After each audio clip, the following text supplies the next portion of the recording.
mapagod na gabi nga mga ka-antrip sa ating lahat. Kauuwi ko lang galing sa practice ng Zumba pero as usual, nag-request na naman akong pwede bang gumawa daw ako ng pangmerienda. At dahil nga sa gabi lang talaga ako medyo nagkakaoras ng konti pagkagaling sa mga gawain at mga practice at kung mga ano-ano pa ay talagang sa gabi din ako usually nakakagawa ng pangmerienda nila. Kaya ang naisip ko nga gawin mga ka-antrip ay itong mabilisan lamang, mabilis gawin, konti lang ang ating mga ingredients na kakailanganin at ito nga yung naisip ko, itong ating cheesy macaroni. Tara, gawa tayo mga ka-antrip. So unang-una nga mga ka-antrip ay pakuluan lang natin hanggang sa maluto itong ating macaroni. Lagyan ng tubig itong ating kaserola at syempre lagyan natin ng mantika para hindi magdikit-dikit at hindi dumikit yung nasa ilalim kahit nabihira lang natin haluin. Nilagyan ko na rin ng konting asin para lang may pampalasa. Tapos hintayin lang natin yan na lumambot as in yung luto na talaga. Once na kumulo na nga mga ka-antrip ay haluin din natin para lang hindi dumikit-dikit talaga or hindi dumikit sa ating kaserola itong pinakailalim nitong ating macaroni. At para lang talaga makisigurado mga ka-antrip na malambot na ito ay talagang tinikman ko na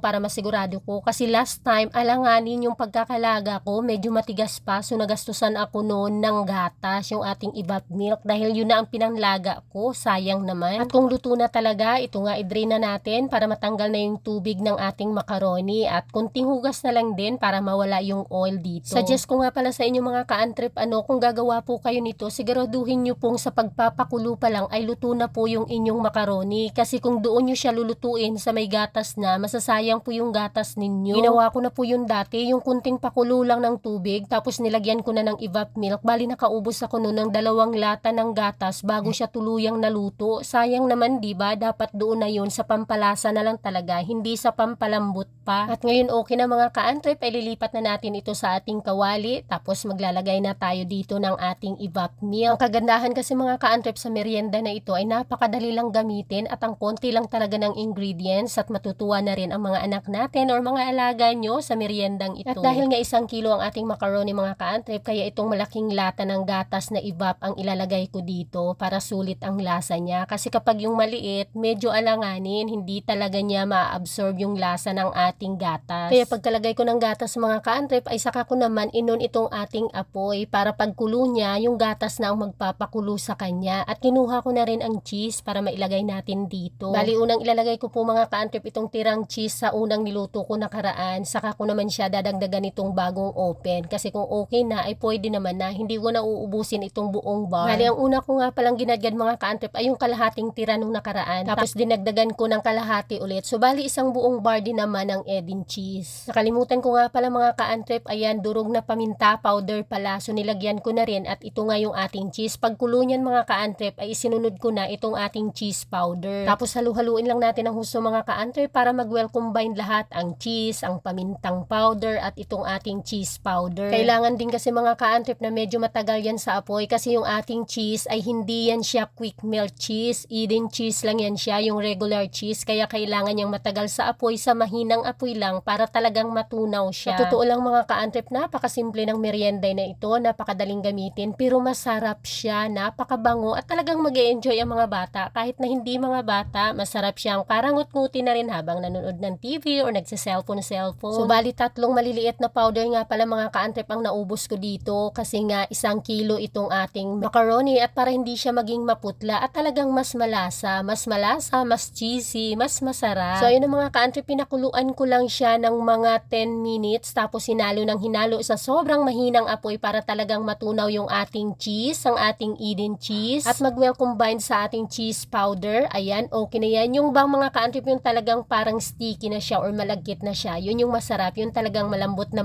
na. At ito mga ka-antrip, isasali na natin dito sa ating bagong biling lagayan ng mga Tupperware. Pero hindi siya Tupperware mga ka-antrip itong pinaglalagyan ko. Binili ko lang din ito sa TikTok para siyang stainless pero hindi naman talaga siya pure 100% stainless. Pero maganda na rin siya kasi hindi rin siya plastic, manipis lang siya na stainless. At the same time, mayroong takip ito. Ayan, plastic yung takip niya. Kaya maganda siyang lagyan ng mga pagkain, pang table or pang baon. Kaya ito na mga ka-antrip, nilagay ko na dito at palamigin na muna natin ng saglit. Pero mga ka-antrip, okay din ito siya kainin ng mainit actually. Kasi kami gusto namin ng medyo malamig. Pero itong si Julia namin ay gusto niya yung mainit, yung hindi malamig talaga. Yan ang gusto niya dito sa ating cheesy macaroni. Ayan, tikiman time na. Pang 3rd time ko na nga pala ito mga ka-antrip gumawa nito kasi nagustuhan ng mga anak ko at syempre kami na rin. medyo masarap talaga siya kapag yan medyo malamig. Or kahit na hindi pinalamig mga ka-antrip, kahit na yung medyo mainit-init pa, napaka-cheesy niya talaga. Masarap siyang pang merienda. So pang third time ko na itong gumawa. So minsan pinapalamig, minsan naman hindi, ay okay lang pareho mga ka-antrip. Kaya ayan, kayo subukan nyo na rin para pang merienda. Macaroni lang, cheese powder, at gatas na ibap, at ang ating cheese bar or quick melt. Mas maganda kung meron. Try nyo na rin. Maraming salamat. Please follow, like, and share. Pa-comment naman po kung nagustuhan. Bye-bye!